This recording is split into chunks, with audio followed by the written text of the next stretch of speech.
Hello friends, जय Hind. Welcome back to my channel. तो CTET की श्रृंखला में आपका स्वागत है।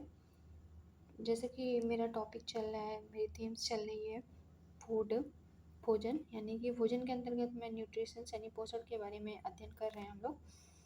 तो आज पिछली वीडियो में मैंने कार्बोहाइड्रेट्स और फैट के बारे में बता दिया है। आज मैं प्रोटीन और विटामिन्स के बारे में थोड़ा आपको बताऊंगी। तो पिछली वीडियो का थोड़ा सा मैं रिवाइज करा देती हूँ आपको। जैसे कार्बोहाइड्रेट्स में हमारे शरीर को ऊर्जा की आवश्यकता होती है, तो ऊर्जा कार्बोहाइड्रेट से मिलती है।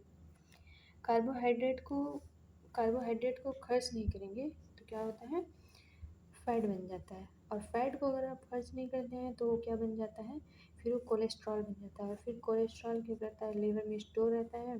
और कोलेस्ट्रॉल को अगर खर्च नहीं करते हैं तो फिर क्या होता है, उससे हार्ट अटैक जैसी बीमारियाँ पैदा हो जाती हैं। ठीक है। फैट, पिछली वीडियो में मैं जैसे बताई थी आपको, फैट का मुख्य कार्य जो होता है, कार्बोहाइड्रेट्स का मुख्य कार्य होता है आप शरीर को ऊर्जा देना है। ऐसे जितने भी न्यूट्रिएंट्स होते हैं सभी कार्बोहाइड्रेट को ऊर्जा ही प्रदान करते हैं, पोषक तत्व होते हैं। कार्बोहाइड्रेट्स में शरीर को क्या करता है, ऊर्जा प्रदान करता है। फैट जो है, फैट शरीर को क्या करता है, सुंदर, जैसा कि फैट रहता है अगर बॉडी में तो शरीर थोड़ी सी चिकनी लगती है, सुंदर लगती है। और चोट, जैसे कि फैट इकट्ठा अगर उस जगह पे हम ऐसे चोट लगती है हमें तो थोड़ी सी कम चोट लगती है। सर्दी से बचाता है फैट, तो फैट यानी वसा से। ठीक है। तो आज मैं अध्ययन करेंगे हम लोग प्रोटीन के बारे में। तो प्रोटीन का मुख्य कार्य क्या होता है, प्रोटीन का शरीर में वृद्धि करने का, कोशिकाओं के निर्माण में, इन सब चीज़ों में प्रोटीन की प्रमुख भूमिका होती है। प्रोटीन शब्द का प्रयोग कौन किया था, प्रोटीन शब्द का प्रयोग किए थे जे बर्जीली ने किया था। अमीनो और पेप्टाइड बंध से जुड़कर प्रोटीन बनते हैं, necessary for body muscles and bone development. Protein की आवश्यकता होता है। Protein also participated in new cell formation. Protein का ये भी बहुत, मैं बताइए आपको कि कोशिका निर्माण में प्रोटीन की अहम भूमिका होती है। ठीक है। जैसे जैसे कि कार्बोहाइड्रेट्स का फॉर्म होता है, कार्बोहाइड्रेट्स में कार्बन होते हैं, हाइड्रोजन होते हैं और ऑक्सीजन होते हैं। तो इसमें नाइट्रोजन को हम और ऐड कर देते हैं तो ये क्या पूरा बन जाता है, ये हमारा प्रोटीन का फॉर्मेशन बन जाता है। ठीक है। तो ये क्या है, एक कॉम्प्लेक्स फॉर्म है। में हम कहें कि पोषक तत्व का एक क्या है, एक प्रोटीन क्या है, एक कॉम्प्लेक्स फॉर्म है। ठीक है। प्रोटीन प्रोटीन कॉम्प्लेक्स क्यों है, क्योंकि प्रोटीन को हम तीन जगह से पचाते हैं, तीन जगह से पचता है हमारे बॉडी में। वो पेट में पेप्सिन के रूप में, और पेनक्रियाज में ट्रिप्सिन के रूप में, छोटी आंत में ये एप्सिन के रूप में। तो इसके लिए प्रोटीन क्या है, बहुत ही कॉम्प्लेक्स है। तो सबसे मुश्किल से क्या होता है, प्रोटीन ही पचता है। कार्बोहाइड्रेट हो, फैट हो, इन सभी में सबसे मुश्किल से जो पचता है वो है प्रोटीन। सबसे मुश्किल से पचता है क्योंकि इनको तीन जगहों से पचना होता है, तीन जगहों से टूटते हैं। ठीक है। तो अगर जैसे क्वेश्चन पूछा था नाइट्रोजनी पोषक क्या है, तो नाइट्रोजनी पोषक तो कार्बोहाइड्रेट होंगे नहीं, क्योंकि कार्बोहाइड्रेट में कार्बन, हाइड्रोजन और ऑक्सीजन पाए जाते हैं। और फैट भी क्या है, कार्बोहाइड्रेट का एक रूप है, बिगड़ा हुआ रूप ही है, कि जब कार्बोहाइड्रेट को हम खर्च नहीं करते, इकट्ठा हो जाता है तो वो फैट का रूप ले लेता है। तो इसलिए फैट में भी कार्बोहाइड्रेट तरह कार्बन, हाइड्रोजन और ऑक्सीजन थे। परंतु मैं आप पूछेंगे नाइट्रोजनी पोषक यानी नाइट्रोजन युक्त पोषक कौन सा है, तो प्रोटीन है, क्योंकि प्रोटीन में कार्बन, हाइड्रोजन, ऑक्सीजन के साथ साथ नाइट्रोजन भी होता है। प्रोटीन का निर्माण जो होता है वो 20 एमिनो एसिड से होता है।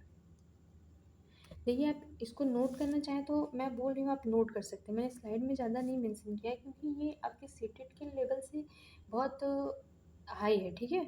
इतना आएगा नहीं, ये मतलब ईवीएस में इतना नहीं पूछेगा आपको प्रोटीन ये सब पोषक के बारे में, लेकिन हाँ ये आपके नॉलेज के लिए सही है। अगर आपका बैकग्राउंड साइंस से, अगर आप सेकेंड पेपर के लिए अप्लाई किए हैं तो वहाँ आपको हेल्पफुल होगा। इस अगर आप नोट करना चाहें तो आप नोट कर सकते हैं। बस मैं स्लाइड पे अपने पीडीएफ में बस इतना ही मेंशन की हूँ कि जो आपके सीटेट के एग्ज़ाम से पॉइंट ऑफ व्यू से आपको इम्पोर्टेंट है। ठीक है। तो मैं आपको ये पीडीएफ जो है टेलीग्राम, अपने टेलीग्राम ग्रुप पे शेयर कर दूँगी, आप वहाँ से डाउनलोड कर सकते हैं। और वैसे अगर आप अपने हाथ से नोट बनाए, शॉर्ट्स नोट, वो बहुत ही बेनिफिट होता है। ठीक है। एग्ज़ाम के टाइम पे रिवीजन करने में। तो आप इसको अपने हाथ से ही बनाएं। ज़्यादा तो लंबी वीडियो मैं इसलिए बनाती नहीं हूँ और बहुत लंबा मेरा स्लाइड भी नहीं होता है। बस इतने ही पॉइंट्स रहते हैं कि जो एग्ज़ाम के पॉइंट ऑफ व्यू से इम्पोर्टेंट हो। ठीक है, तो कोशिश यही किया करिए कि आप अपने हाथों से नोट्स को बनाया करिए। बाकी मैं PDF तो शेयर कर दूँगी टेलीग्राम ग्रुप पे, आप वहाँ से डाउनलोड कर सकते हैं। डिस्क्रिप्शन में टेलीग्राम का मेरा लिंक पे है, तो आप वहाँ से डाउनलोड कर लीजिएगा। देखिए, प्रोटीन की आवश्यकता जो होती है वो बच्चे और वृद्ध व्यक्ति को सबसे ज़्यादा ज़रूरत होती है। क्यों?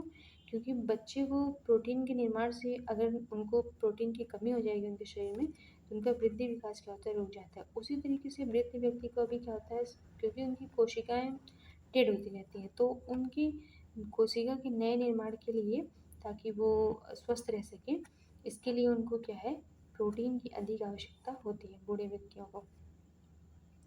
वैसे बच्चे में 15 साल तक प्रोटीन का निर्माण स्वतः होता है। किससे होता है? थाइमस ग्लैंड के द्वारा होता है।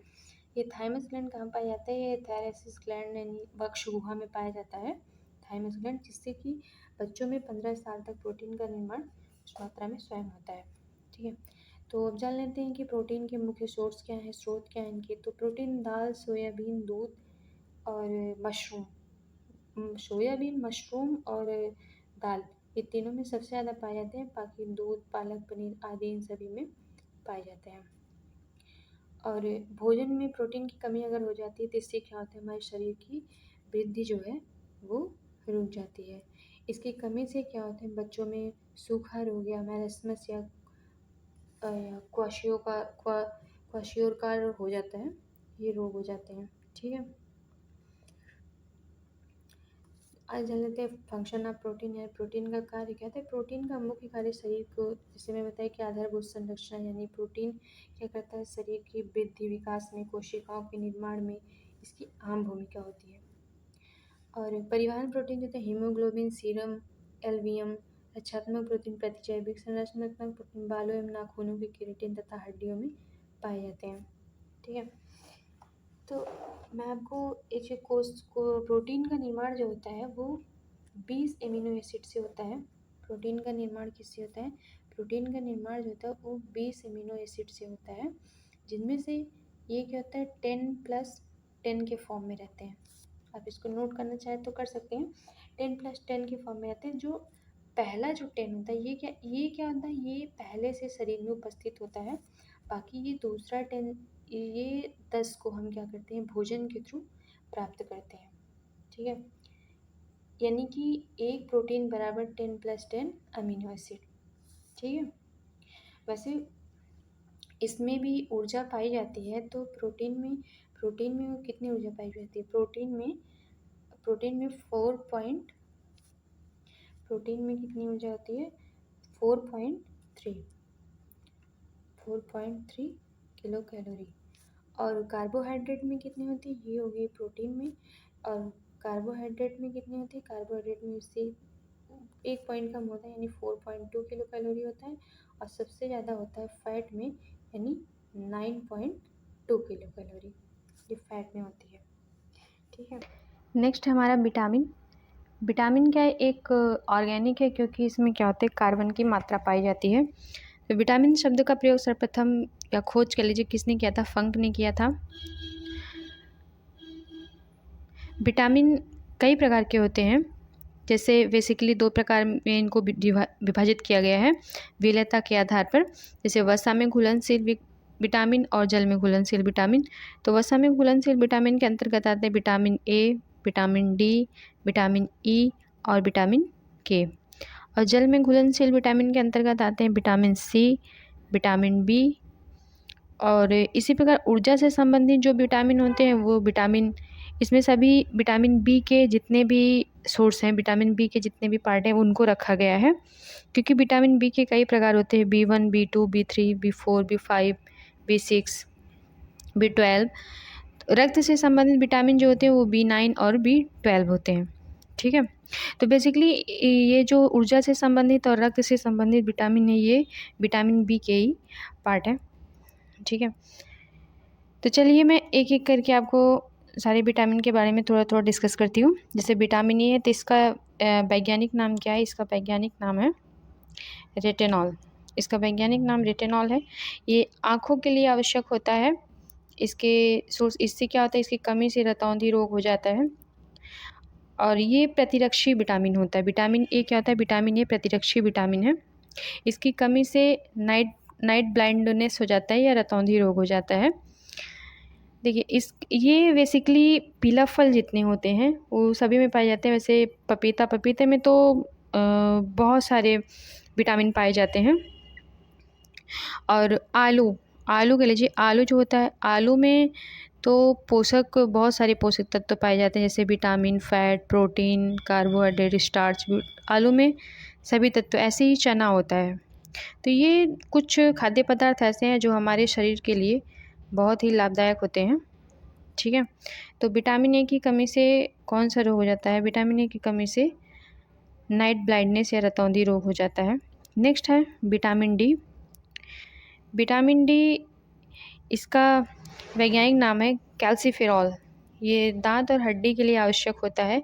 इसकी कमी से क्या होता है कि हड्डी वाला रोग हो जाता है, जैसे रिकेट्स होता है। इसके सोर्स जो होते हैं वो सनलाइट, मिल्क प्रोडक्ट जितने भी होते हैं सभी इसके क्या होते हैं, ये सभी इसके सोर्स होते हैं। ठीक है। तो नेक्स्ट है हमारा विटामिन ई। विटामिन ई का वैज्ञानिक नाम जो है वो है tocopherol. A necessary for reproduction and healthy skin. ये क्या होता है, अगर इसकी कमी हो जाती है शरीर में तो इससे क्या होता है, नपुंसकता हो जाती है, यानी कि संतान उत्पन्न करने की क्षमता कम हो जाती है। चाहे वो पुरुष में हो या फिर चाहे महिला में हो, दोनों में हो सकता है ये विटामिन ई की कमी से। तो इसके लिए क्या होता है, अंकुरित अनाज, नारियल, मछली, दूध, ये सब चीज़ों को क्या करते हैं, ये सब चीज़ें खाने से क्या होता है, विटामिन ए की कमी शरीर में नहीं होती है। नेक्स्ट है विटामिन के। इसका वैज्ञानिक नाम है फ्लिक्विने। ये क्या है, एंजाइम एक्टिवेटर है, या कहते हैं कि इसी की वजह से, जैसे अगर हमें शरीर में चोट लग जाती है तो इसी की वजह से वहाँ पे ब्लड क्लॉटिंग में जाती है, यानी रक्त का थक्का जम जाता है। अगर ये ना हो शरीर में तो रक्त ऐसे बहता ही रहे। इसी की वजह से क्या होता है, आप देखेंगे कहीं अगर आपको कट लग जाता है शरीर में तो थोड़ी देर बाद आप देखेंगे कि वो ऊपर थक्का जैसा बन जाता है। तो ये शरीर में विटामिन के की वजह से ही ऐसा होता है। इसका सोर्स होता है पालक, टमाटर और नॉनवेज में विटामिन के क्या होता है, पाया जाता है। इसकी कमी से ब्लड क्लॉटिंग जो होती है क्या होती है, रुक जाती है, नहीं बनती है। नेक्स्ट है विटामिन बी और विटामिन सी। तो विटामिन बी जो है वो कॉम्प्लेक्स है। ये बी कॉम्प्लेक्स ये काफ़ी जटिल होता है। ये इसके कई पार्ट होते हैं, B1, B2, B3 और B7, B12। तो इसकी कमी से क्या होता है, इसकी कमी से बेरी होता है। बेरी नामक रोग होता है, यानी स्किन का रोग। जैसे आप देखेंगे कि बहुत लोगों के फेस पे ऐसे काला काला सा पड़ जाता है, धब्बा धब्बा सा, जिसको झाई बोलते हैं, और शरीर में चकत्ते ब्लैक चकत्ते से पड़ जाते हैं। ये सब मतलब स्किन के जितने भी रोग होते हैं, जितने भी प्रॉब्लम्स होती है स्किन से रिलेटेड, तो वो सभी विटामिन बी की कमी से ही होती है। अगर शरीर में विटामिन बी की कमी से ही होगी तो कोई ना कोई स्किन प्रॉब्लम क्या होता है, हो ही जाता है। तो ये बेसिकली जो चावल होता है ना, चावल का जो ऊपरी परत, पहले तो चावल में जो विदाउट पॉलिश चावल होते हैं उसके ऊपर ये पाया जाता है। पहले चावल को जब गांव में जो चावल होता था उसको क्या होता है, उसको ऐसे जब भी खाने के लिए उबाला जाता था, पकाया जाता था, तो ऊपर कुछ उसको बोलते थे गांव में मांड या माड, ऐसे कुछ बोलते हैं, जो भी बोलते हैं। उसमें क्या होता है, उसमें इसकी मात्रा बहुत अत्यधिक होती है। पर अभी क्या है, अभी तो मार्केट में पॉलिश राइस मिलने लगा है, उसमें ये नहीं पाया जाता है। परंतु ये सभी चावल में पाया जाता है, लेकिन जो गोल्डन राइस होता है उसमें विटामिन ए की मात्रा पाई जाती है। तो अगर आपसे क्वेश्चन पूछता है तो कि विटामिन गोल्डन राइस में कौन सी विटामिन पाई जाती है, तो गोल्डन राइस में विटामिन ए पाया जाता है। ठीक है। नेक्स्ट है हमारा विटामिन सी। इसमें स्कारविक एसिड, ये इम्यूनिटी सिस्टम को क्या करता है, बढ़ाता है। ये क्या होता है, ताप संवेदी होता है। मतलब ये अगर टेम्परेचर बढ़ता है तो एक अधिक लेवल पे अगर टेम्परेचर बढ़ जाता है तो क्या होता है, नष्ट हो जाता है। इसके सोर्स हैं आंवला, संतरा, नींबू, कच्चा आम, यानी खट्टे जितने भी फ्रूट्स होते हैं, ये खाद्य पदार्थ जो होते हैं वो सभी कहते हैं विटामिन सी के सोर्स होते हैं। इसकी कमी से क्या होता है, स्कर्वी रोग होता है, जैसे होंठ का फटना वगैरह, ये सब इससे स्कर्वी रोग हो जाता है। मसूड़ों में सूजन वगैरह जो आ जाती है, ये सभी क्या है, विटामिन सी के लक्षण होते हैं। विटामिन सी की कमी की वजह से ऐसा होता है।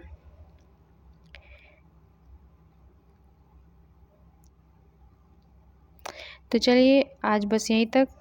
आपको वीडियो कैसी लगी हो, आपको वीडियो अच्छी लगी हो तो लाइक शेयर सब्सक्राइब कीजिएगा, अगर नहीं लगी होगी तो मत कीजिएगा, क्योंकि आपको पढ़ना ज़रूरी, समझना ज़रूरी है। ठीक है, तो आपकी लगभग एक थीम मैं करा दी थी, ये दूसरी थीम है, ये दूसरी थीम भी लगभग कंप्लीट होने वाली है। कल मैं स्टेट के अलग अलग राज्य के जितने भी फूड हैं वो सभी का एक वीडियो लेके आऊँगी, तो वो हो जाएगा। उसके बाद कल ये भी ख़त्म हो जाएगा, बचेगा हमारा कितनी थीम है, 6 थीम है। 6 थीम में से 2 थीम मैं कल कंप्लीट हो जाएगा। उसके बाद रहेगा 4 थीम। 4 थीम में मैं 1 हफ्ते में कंप्लीट करा दूँगी। उसके बाद फिर हम लोग क्या करेंगे, इससे रिलेटेड प्रीवियस ईयर क्वेश्चंस और इससे रिलेटेड जितने भी क्वेश्चन बनेंगे सारे मैं प्रैक्टिस करवा दूँगी। ठीक है, तो चलिए बस यहीं तक आज। Thank you, love you all, take care, bye bye.